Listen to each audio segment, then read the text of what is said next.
नमस्कार साथीहरू, स्वागत छ तपाईलाई नेपाली शेयर मार्केट सम्बन्धी पलको नयाँ अपडेटहरू लिएर आउने क्रममा। आज हामी पुनः उपस्थित भइसकेका छौँ भने साथीहरू, आजको बसाइमा चाहिँ विशेष गरी हामी प्योर इनर्जी लिमिटेड कम्पनीको चाहिँ जुन हाम्रो आइपिओ निष्कासन भएको थियो, धेरै साथीहरूको चाहिँ प्रश्न रहेको छ प्योर इनर्जी लिमिटेड कम्पनीको चाहिँ आइपिओ चाहिँ हाम्रो डिम्याटमा कहिलेसम्म आइसक्ला र यसको कारोबार चाहिँ कहिलेदेखि चाहिँ सुचारू हुन सक्नेछ र यसको ओपनिङ रेन्ज कति हुनेछ र प्योर इनर्जी लिमिटेड कम्पनीको चाहिँ हाम्रो सेकेन्डरी मार्केटमा चाहिँ यसको अधिकतम मूल्य चाहिँ कतिसम्म पुग्न सक्ने सम्भावना रहेको छ र यसको चाहिँ हामीले बोनस दिन सक्ने सम्भावना कतिको रहेको छ र यो आइपिओलाई चाहिँ हामीले सेकेन्डरी मार्केटमा हामीले यसलाई लङ टर्म रूपमा होल्ड गर्दाखेरि ठिक होला वा यसलाई सर्ट टर्म रूपमा बेच्दाखेरि ठिक होला, सोको बारेमा चाहिँ आज हामी प्योर इनर्जी लिमिटेड अन्तर्गत रहेर जुन विविध किसिमका प्रश्नहरू आएका छन् त्यही प्रश्नहरू बिचमा रहेर आज हामी कुरा गर्नेछौँ। कृपया भिडियो अन्तिम समयसम्म हेरेर साथ दिनुहोला र हाम्रो च्यानलमा नयाँ हुनुहुन्छ भने हाम्रो च्यानललाई सब्सक्राइब गर्नुहोस्, जसले गर्दा नेपाली शेयर मार्केट सम्बन्धी सम्पूर्ण नयाँ आइपिओ र आइसेयरको चाहिँ तपाईँले सजिलैसँग चाहिँ अपडेट चाहिँ पाउन सक्नुहुनेछ।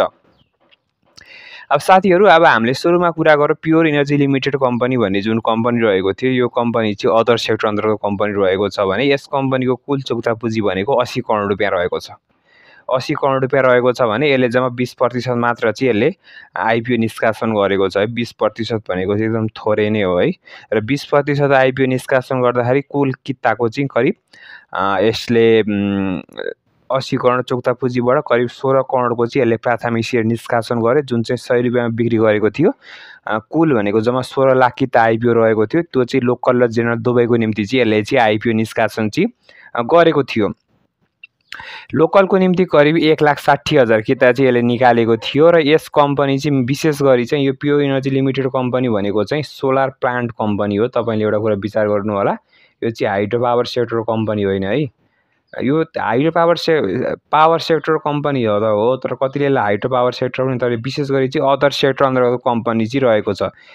त्यस कारणले गर्दाखेरि चाहिँ हामीले यसलाई यो चाहिँ सोलर कम्पनी सेक्टर कम्पनी रहेको छ र यसले चाहिँ विशेष गरी चाहिँ नेपालमा चाहिँ 20 मेगावाटको चाहिँ विद्युत उत्पादन गरिरहेको छ। प्योर इनर्जी 1 र प्योर इनर्जी 2 नाम गरेको दुईवटा प्लान्ट रहेको छ यसको, र यो चाहिँ रैनापुर बाँके जिल्लामा रहेको छ भने यसले चाहिँ 20 मेगावाटको चाहिँ विद्युत उत्पादन गरेर चाहिँ नेपाल विद्युत प्राधिकरणलाई चाहिँ बिक्री पनि गरिरहेको छ। र यो चाहिँ विशेष गरी चाहिँ 2018 साल जुन 19मा चाहिँ प्योर इनर्जी चाहिँ लिमिटेड चाहिँ स्थापना भएको हो भने यसको प्रमुख लगानीकर्ता भनेको चाहिँ हाम्रो गोल्यान ग्रुप रहेको छ भने टेक्निकल सपोर्ट भनेको चाहिँ तपाईँको आरएल निग्रो डेभलपर्स लिमिटेडले गरेको छ। र यस कम्पनीको प्रोजेक्टको कुल लागत भनेको 2 अर्ब 24 करोड रुपियाँ रहेको छ भने यसको पर मेगावाट कस्ट भनेको करिब 11 करोड रुपियाँ चाहिँ रहेको छ। अब डेप्थ र इक्विटीको कुरा गर्ने हो भने करिब 67 को रेसियोमा 33 को चाहिँ यसको डेप्थ एन्ड इक्विटीको चाहिँ रेसियो रहेको छ।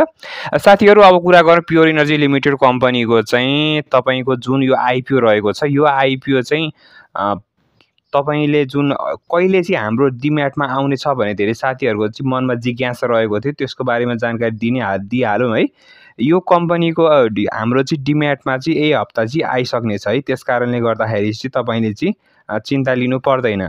सिडिएससी जुन हाम्रो यस्तो हुन्छ साथीहरू, दुईवटा है, दर्ता दुई ठाउँमा हुन्छ है। यो आइपिओ चाहिँ दुई ठाउँमा दर्ता हुन्छ। एउटा चाहिँ सिडिएससीमा दर्ता हुन्छ, जुन चाहिँ हाम्रो मेरो सेयर भन्ने हामीले जुन मोबाइलमा चलाउँछौँ वा कम्प्युटरमा चलाउँछौँ त्यो सफ्टवेयरमा दर्ता हुन्छ भने, एउटा चाहिँ नेप्सीमा दर्ता हुन्छ। त्यो चाहिँ यसमा चाहिँ अनलाइन कारोबार गर्नको निम्ति चाहिँ हाम्रो डिम्याटमा दर्ता हुन्छ, सिडिएससीमा दर्ता हुन्छ। त्यसपछि अनि हामीले सेकेन्डरी मार्केटमा कारोबार गर्नको निम्ति चाहिँ हाम्रो नेप्सीमा चाहिँ दर्ता हुने गर्छ। अब सुरुमा चाहिँ हाम्रो डिम्याटमा आउँछ, त्यसपछि चाहिँ हाम्रो त्यसको चाहिँ तपाईँको नेप्सीमा चाहिँ दर्ता हुन्छ।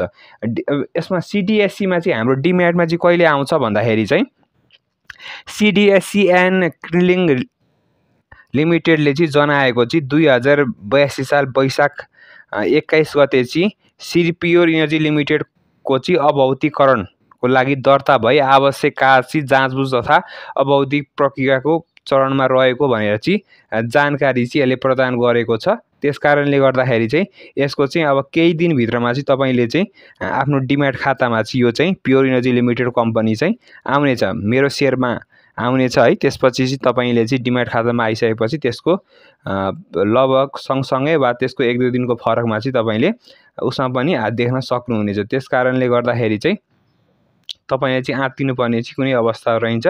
त्यसकारणले गर्दाखेरि तपाईले चाहिँ यही हप्ताभित्रमा चाहिँ हाम्रो प्योर इनर्जी लिमिटेड कम्पनीको चाहिँ आउन सक्ने सम्भावना चाहिँ एकदम धेरै नै रहेको छ।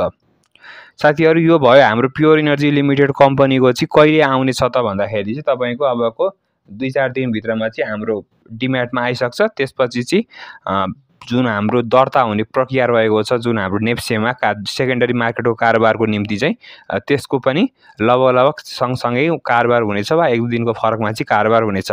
साथीहरु यो भयो हाम्रो दर्ता प्रक्रियाको बारेमा र यसो कहिले आउन सक्छ भन्ने कुरोको जानकारी र यसको हाम्रो ओपनिङ रेन्ज चाहिँ कहिले कति हुनेछ त, यसो हाम्रो सेकेन्डरी मार्केटमा कतिको प्रफिट देला त भन्ने कुरा चाहिँ तपाईको मनमा जिज्ञासा रहेको छ। कति समय यसलाई बेच्दाखेरि ठिक होला भन्ने कुरो चाहिँ बारेमा कुरा गर्नु पर्दाखेरि चाहिँ साथीहरु यसको ओपनिङ रेन्ज भनेको यसको नेटवर्कको आधारमा हुने गर्दछ। यसको ओपनिङ रेन्ज चाहिँ यसको जम्मा 96 रुपैयाँ 45 पैसा रहेको कारणले गर्दाखेरि चाहिँ यसको सेकेन्डरी मार्केटमा 96 रुपैयाँ 45 पैसादेखि चाहिँ त्यसको 3 गुणाले हुन आउने करिब 288 रुपैयाँसम्म चाहिँ यो कम्पनीको चाहिँ ओपनिङ रेन्ज चाहिँ हुनेछ है। 288 रुपैयाँ 96 रुपैयाँदेखि 288 रुपैयाँ रहेको हुनेछ र पहिलो दिन यदि पोजिटिभ सर्किट लागेको खण्डमा चाहिँ तपाईले सजिलै चाहिँ 288 मा 28 रुपैयाँ चाहिँ जोडेर जान्छ र यसरी तपाईको जतिवटा सर्किट लाग्दै जान्छ त्यति नै यसको चाहिँ मूल्य पनि बढ्दै बढ्दै बढ्दै बढ्दै जी जाने हुन्छ। अब कतिवटा सर्किट लाग्छ भन्ने कुरो चाहिँ अब हामीले सेकेन्डरी मार्केटमा गएपछि मात्र थाहा हुन्छ। अहिले नै हामीले यतिवटा सर्किट लाग्छ भनेर भविष्यवाणी गर्न एकदम गाह्रो नै हुन्छ, किनकि त्यो चाहिँ बजारमा डिमान्ड एन्ड सप्लाईको रूपमा चाहिँ काम गर्ने हुन्छ। तर पनि अब यो कम्पनी चाहिँ अब हाम्रो जम्मा 16 लाख किता भएको कारणले गर्दाखेरि 16 लाख कितामा पनि तपाईले एउटा कुरा चाहिँ के बुझ्नुस् भन्दाखेरि चाहिँ जुन 16 लाख किताले निष्कासन गरेको छ 1,60,000 किता जुन लोकल बासिन्दाको निम्ति छ छुट्टाएको छ है, त्यहाँबाट पनि 16 लाखमा पनि त्यो 3 वर्षसम्म बजारमा आउँदैन के, 3 वर्षको लकिङ पिरियड हुन्छ। त्यसपछि बाँकी रह्यो जम्मा 14,40,000। त्यसमध्ये फरेन इम्प्लोइलाई बाँडेको भनेको 1,44,000 किता। त्यसपछि बाँकी रह्यो 11,95,200 किता। त्यसमा पनि 62,000 म्युचुअल फन्डलाई छुट्टा, म्युचुअल फन्डलाई पनि करिब 6 महिनाको लकिङ पिरियड हुन्छ। त्यसै गरी 43,200 जुन सोही कम्पनीको कर्मचारीहरूलाई छुट्टा, तिनीहरूलाई पनि 3 वर्षको लकिङ पिरियड हुन्छ। र जेनरल पब्लिकलाई छुट्टाको भनेको तपाईको जम्मा 11,95,200 किता रहेको छ है। अब 11,95,200 किता र 1,44,000 यो मात्र हो बजारमा आउने भनेको। बजारमा त्यो मुस्किलले आउने भनेको तपाईको त्यही 13.5 लाख किता रहेको छ है। 13.5 लाख किता भएको कारणले गर्दाखेरि तपाईले डराउनु पर्ने चाहिँ कुनै अवस्था छैन। त्यसकारणले चाहिँ यसको चाहिँ सेकेन्डरी मार्केटमा चाहिँ राम्रो मात्रामा चाहिँ यसको फाइदा हुन सक्ने सम्भावना रहेको छ, किनकि लो क्यापको कम्पनी रहेको छ है। डिमान्ड चाहिँ एकदम हाई आएर चाहिँ सप्लाई कम आएर चाहिँ यसको मूल्य चाहिँ बढ्न सक्ने सम्भावना रहेको छ। र साथीहरु अब यसले बोनस दिन सक्ने सम्भावना छ कि छैन भन्ने कुरो चाहिँ तपाईको मनमा यदि जिज्ञासा रहेको छ, यो वर्ष यो कम्पनीले बोनस बाड्ला कि नबाड्ला भन्ने चाहिँ कुरा गर्नु पर्दाखेरि चाहिँ यस कम्पनीको इपीएस प्रति शेयर आम्दानी भन्छ जसलाई हामी नेपालीमा जम्मा 2 रुपैयाँ 75 पैसा माइनसमा छ है। पोजिटिभमा नि होइन, माइनसमा छ। त्यसकारणले गर्दाखेरि तपाईले यो कम्पनीले यो वर्ष बोनस बाँड्न सक्ने क्षमता चाहिँ एकदम न्यून रहेको छ। तर आगामी वर्षहरू चाहिँ यो कम्पनीले चाहिँ अब आफ्नो व्यापार बढायो होइन, नेट अफ प्रफिट निकाल्यो, त्यसपछि यसको इपीएस बढ्यो, रिजर्भ बढ्यो भनेको खण्डमा चाहिँ यस कम्पनीले अब आउने सालहरूमा चाहिँ बिस्तारै बोनस दिन सक्ने सम्भावना रहेको छ। तर तत्काल चाहिँ यसले बोनस दिन सक्ने सम्भावना चाहिँ एकदम न्यून नै रहेको छ भनेर चाहिँ अहिले हामीले तत्कालको निम्ति बुझ्नुपर्ने अवस्था रहेको छ। साथीहरु अब कुरा गरौँ यो कम्पनीलाई हामीले लङ टर्म रूपमा होल्ड गर्ने कि सर्ट टर्म रूपमा होल्ड गर्ने हैन, के गर्दाखेरि ठीक होला भन्ने कुरा चाहिँ तपाईको मनमा चाहिँ यदि जिज्ञासा रहेको छ भने चाहिँ त्यो चाहिँ तपाईमा भर पर्ने कुरा हुन्छ है। लङ टर्म होल्ड गर्ने कि सर्ट टर्म रूपमा होल्ड गर्ने भन्दाखेरि चाहिँ यो कम्पनीलाई चाहिँ तपाईले खासै पैसाको आवश्यकता छैन हैन, तपाईले लङ टर्म रूपमा पनि राख्न सक्नुहुनेछ। म भविष्यमा ठुलो बोनस खान्छु यो कम्पनीबाट भन्ने तपाईको मनमा चाहिँ दीर्घकालीन रूपमा चाहिँ सोच रहेको छ भने तपाईले यो कम्पनीलाई चाहिँ लङ टर्म रूपमा पनि होल्ड गरेर राख्न सक्नुहुनेछ है। कम्पनी ठिकठाकै रहेको छ, त्यस्तो धेरै नराम्रो पनि छैन, त्यस्तो धेरै राम्रो भन्ने पनि छैन है। र तपाईलाई चाहिँ अब मिड टर्म रूपमा पनि तपाईले होल्ड गर्नुहुन्छ। मिड टर्म रूपमा भनेको अब अहिले चाहिँ नेप्से तपाईको 2500-2600 को आसपासमा घुमिरहेछ है। बुल मार्केट आउँछ, बुल मार्केटमा हरेक कम्पनीको शेयरको मूल्य चाहिँ अत्याधिक मात्रामा वृद्धि हुन्छ। सोही अवस्थामा चाहिँ म यो कम्पनीलाई पनि चाहिँ बेचेर चाहिँ यसबाट मनग्य मात्रामा चाहिँ नाफा कमाउँछु भने तपाईको मनमा जिज्ञासा रहेको छ भने त्यो पनि एउटा गुड डिसिजन हुन सक्छ। किनकि अब नेप्से तपाईको हैन एक न एक दिन त बुल मार्केट त आउँछ नि। नेप्सेमा एउटा चक्र हुन्छ के जहिले पनि, जसरी हाम्रो जसरी हाम्रो दिनपछि रात भने जस्तो अनि जाडो गर्मी भन्ने एउटा हाम्रो एक वर्षमा जुन चक्र हुन्छ त्यसै गरी नेप्सेमा चाहिँ पनि के चक्र हुन्छ भने एउटा बुल आउँछ, बुल आएपछि कि त बेरियस आउँछ भनेको सेयर मार्केट जहिले पनि बढ्ने र घट्ने भनेको चाहिँ एउटा चक्रै हुन्छ, कहिले पनि बढे गर्दैन, घटे गर्दैन। त्यस कारणले चाहिँ विश्वको जुनसुकै चाहे सेयर मार्केट होस् चाहे त्यो क्रिप्टो करेन्सी नै किन होस् त्यो एकचोटि बढेर फेरि माथि पुग्छ र फेरि झर्छ, 2-4 वर्षको लागि फेरि झर्छ, फेरि 2-4 वर्षको लागि फेरि बढ्छ। त्यसलाई हामी बुल र बियर भन्छौँ है। र यो कम्पनी चाहिँ अब जब बुल मार्केट आउँछ त्यतिखेर हरेक कम्पनीको चाहिँ मूल्य बढ्छ स्वाभाविक रूपमा, र त्यो बेलामा प्योर इनर्जी लिमिटेडको पनि मूल्य चाहिँ अत्याधिक मात्रामा पुग्छ। त्यो अवस्थामा बेच्छु, अहिले चाहिँ होल्ड गरेर राख्छु भन्ने कुरो, त्यो पनि एउटा गुड डिसिजन हो है, त्यो पनि एउटा गुड डिसिजनै हो। अब तपाईँलाई सर्ट टर्ममा सेल गर्नु छ होइन, खासै त्यस्तो धेरै राख्न पनि मन छैन, वा यो कम्पनी बेचेर अन्य आइपिओमा लगानी गर्न मन छ, वा सेकेन्डरी मार्केटबाट राम्रो कम्पनी सेल गर्नु छ, वा घराइसी खर्चको लागि पैसा चाहिएको छ, म तत्काल बेच्छु भन्ने तपाईँको मनमा जिज्ञासा रहेको छ, सर्ट टर्म रूपमा सेल गर्छु भने त्यो पनि एउटा गुड डिसिजन हुन्छ।